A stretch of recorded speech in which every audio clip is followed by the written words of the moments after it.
Spread love, man. What's up, beautiful souls? How you doing today? I hope all is well. Today I'm going to talk about the topic, the wake. Of course, I'm also going to insert a few audio samples of Mr. DYER talking about the subject. Please like, comment, and subscribe. Let me know your opinion, and don't forget to spread love today. Enjoy. The people that are out there struggling are not the derelicts and the drunks that we all think they are. There are many, many divine souls out there who just a while back were just a paycheck away from having their own place. And in America, we've got to wake up to that and know what we're here for. She was able, through her intention, to bring her insurance payment to her through a stranger walking in the night. Now, what I'd like to say to you is that if you can imagine your life as like a boat, and your boat is heading in this direction, and while you're headed in this direction, you are standing back here at the stern of the boat. Now just try to get a picture of that. And as you look down into the water, what do you see when you look into the water with the boat heading in that direction? You see the wake, don't you?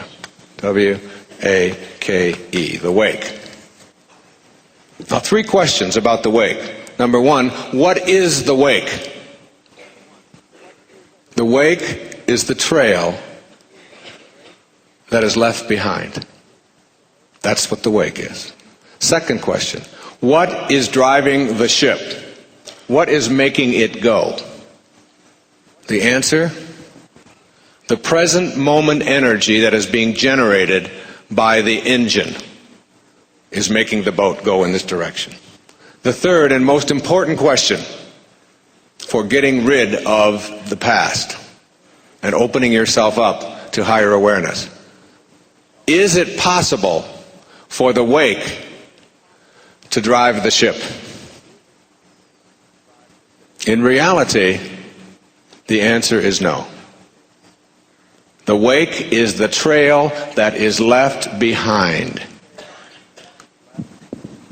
And it cannot make the boat of your life go in this direction. The only thing that makes your life go, no matter how much you convince yourself to the contrary, no matter how much you're convinced that it had something to do with your birth order, or it had to do with your mama or your papa, or the fact that you were an abandoned child, or the fact that your father was an alcoholic, or that your mother liked your sister better, and even if you don't have a sister, she wanted one, she would have liked her better.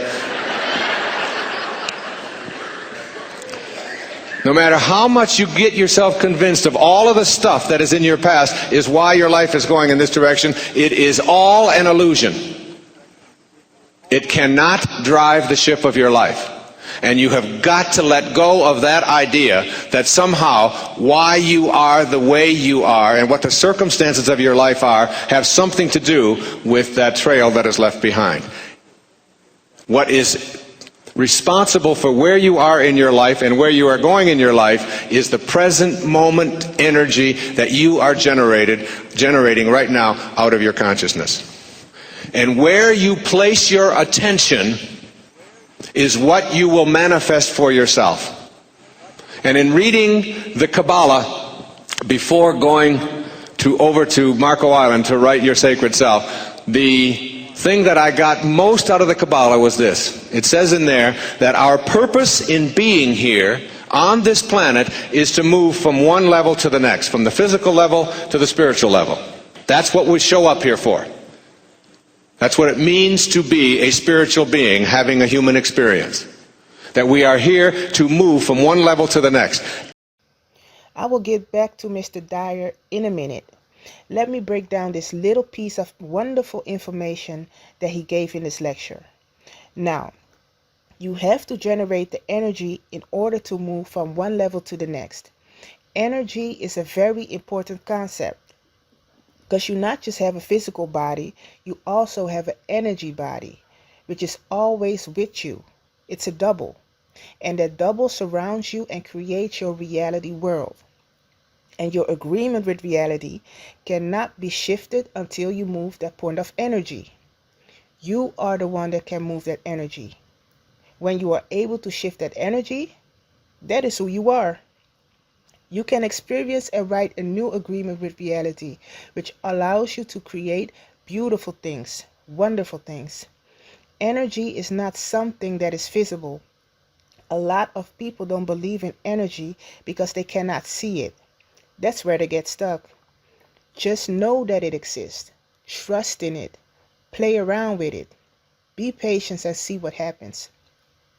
You have an amazing energy body that you can learn to tap into. Shift that energy around.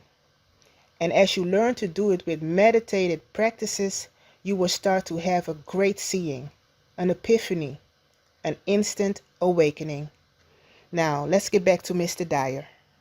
And when you are able to generate the energy, and the Kabbalah says, not only do you have to generate an incredible amount of energy in order to be able to go from one level to the next, but this is the aha, this is the eureka. Ready?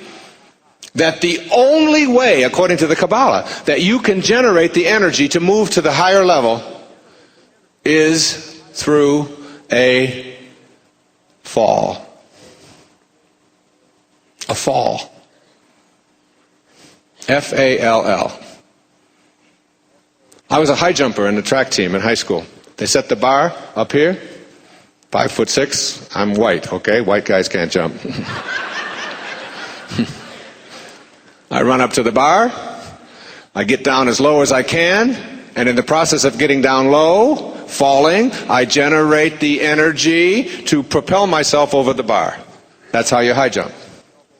In order to move from a lower level to a higher level, you have to fall to generate the energy. The same thing the Kabbalah says is true for all of us in our lives, and that every advancement in spiritual consciousness is preceded by a fall. And the ego is terrified of a fall. Because the ego will die if you find God. The ego is that false idea that you are separate, better, more important, prettier, more stronger, wealthier, better, all of those kinds of things that you have to constantly keep proving yourself to. Your higher self says, just be at peace. Your ego says, more is better. Your ego says, there is no peace in more is better. And if it promotes peace, then it's your higher self. If it promotes turmoil, it's your ego. So the ego just sort of likes to promote a sort of steady river of misery. Because it knows, ego knows that if you fall, that's when you will find God. And who doesn't when you fall? I mean, a breakup, an accident, a stroke, a heart attack, a bankruptcy, a divorce, a separation, a loss of a job. Anything that constitutes, quote, a fall makes you a gentler, kinder, more God-like, more Christ-like, more Buddha-like soul.